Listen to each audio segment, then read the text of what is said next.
नमस्कार दोस्तों, आज हम बात करेंगे एक ऐसे व्यक्तित्व की जिन्होंने अपने मेहनत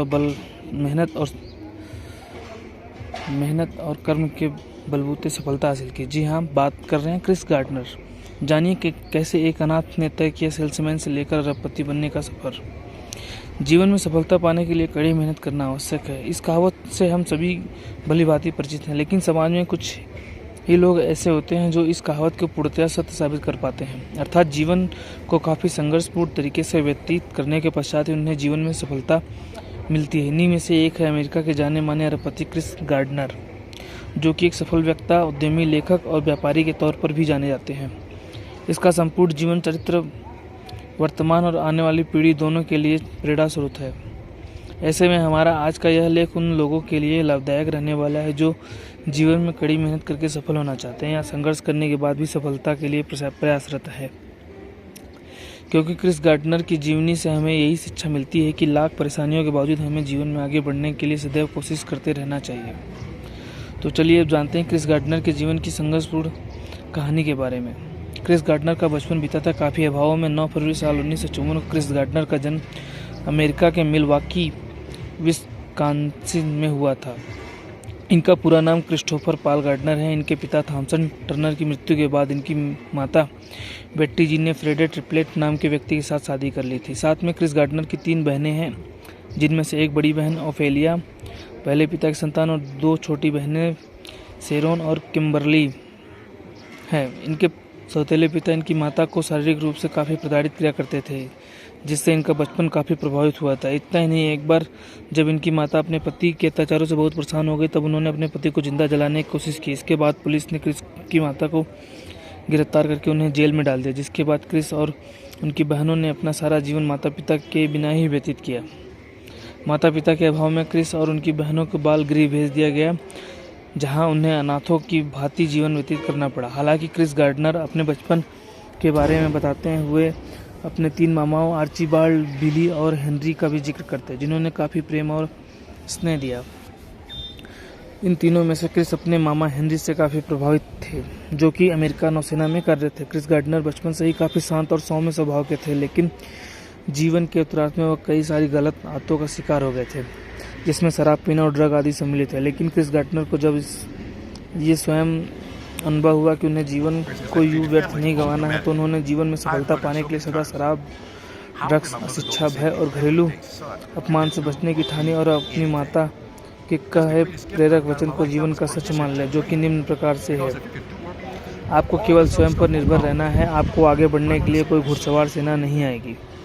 जब क्रिस ने अमेरिकी नौसेना छोड़कर जाहिर की डॉक्टर बनने की इच्छा, जब क्रिस की माता जेल में और पिता भी उनके पास मौजूद नहीं थे, तो क्रिस गार्डनर की शिक्षा और करियर के बारे में सोचने वाला कोई नहीं था।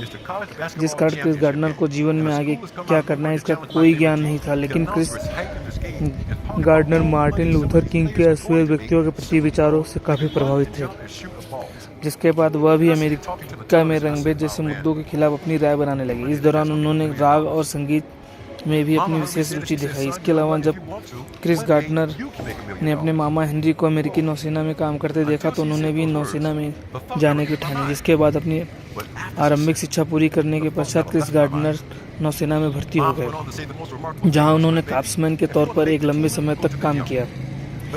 हालांकि एक बार जब क्रिस गार्डनर सैन फ्रांसिस्को गए, तब वहां उनकी मुलाकात डॉक्टर रॉबर्ट एलिस से हुई, जिन्होंने क्रिस को कैलिफोर्निया विश्वविद्यालय के मेडिकल सेंटर और एडमिनिस्ट्रेशन हॉस्पिटल के रिसर्च में एक आवश्यक पद देने की बात कही। जिसके बाद क्रिस ने साल 1974 में नौसेना की सेवानिवृत्त होकर मेडिकल रिसर्च सेंटर की ओर रुख किया, जहां उन्होंने करीब 2 साल तक सर्जिकल और मेडिकल लैब में रहकर काम किया। साल 1976 में उन्होंने डॉक्टर एलिस के साथ मिलकर कई तरह के चिकित्सा संबंधी पत्रिकाओं में बतौर लेखक भी काम किया। इस समय क्रिस गार्डनर डॉक्टर बनने की ख्वाहिश रखते थे, लेकिन क्रिस की किस्मत कुछ और ही मंजूर था। क्रिस के विवाह से लेकर उनके तलाक तक का सफर। क्रिस जब सैन फ्रांसिस्को में थे, उनकी मुलाकात एक वर्जीनिया के शेरी डायसन से हुई, जो कि एक एजुकेशनल एक्सपर्ट है।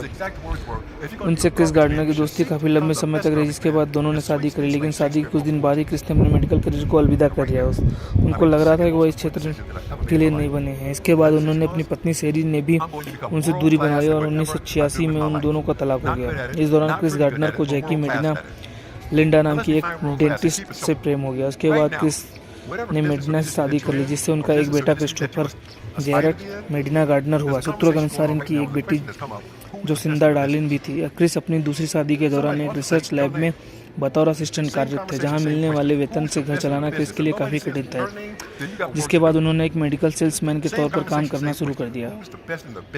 क्रिस ने जब शेयर बाजार में पहला रखा कदम मेडिकल सेल्समैन के तौर पर काम करते समय उनकी मुलाकात एक स्टॉक ब्रोकर जिसका नाम बॉब ब्रिजेस था उनसे हुई, जिसके पास फरारी थी। और क्रिस से पूछने पर उस व्यक्ति ने बताया कि वह महीने का $80,000 प्रति माह कमाता है।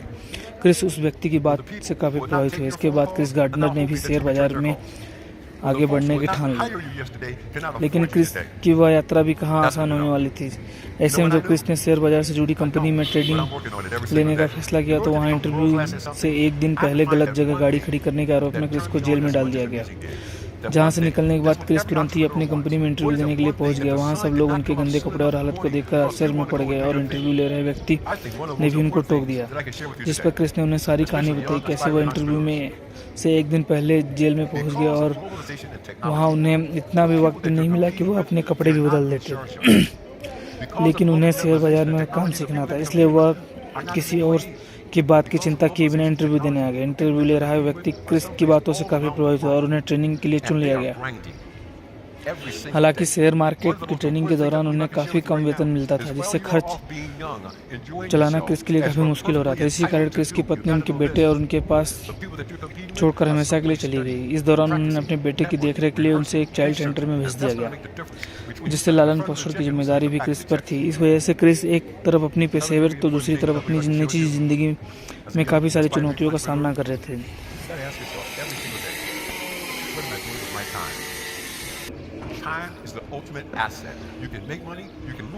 ऐसे में जब क्रिस के साथ उनका कोई अपना नहीं था, तब कभी कभार उन्हें अपनी रातें अनाथों की भांति रेलवे प्लेटफॉर्म और उनके रेलवे के टॉयलेट तक में सोकर बितानी पड़ती थी। लेकिन क्रिस ने हार नहीं मानी और वह एक के बाद एक कोशिश करते रहे। शेयर मार्केट की ट्रेनिंग पूरी होने के बाद क्रिस को एक ब्रोकरेज फर्म में नौकरी मिल गई, लेकिन वहाँ स्थायी होने के लिए क्रिस को एक परीक्षा पास करनी थी, जो कि काफ़ी कठिन थी। लेकिन कठिन परीक्षा के बाद क्रिस ने 1982 में परीक्षा भी पास कर ली, जिसके बाद अनुभव और मेहनत के बल पर क्रिस ने साल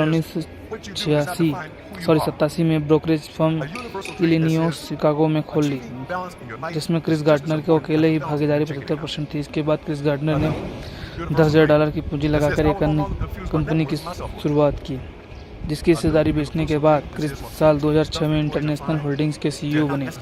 इस प्रकार क्रिस गार्डनर ने अपनी मेहनत और लगन के बल पर शेयर बाजार की दुनिया में एक नया मुकाम हासिल किया, जिसे देखते देखते उन्हें अमेरिका का अरबपति बना दिया गया।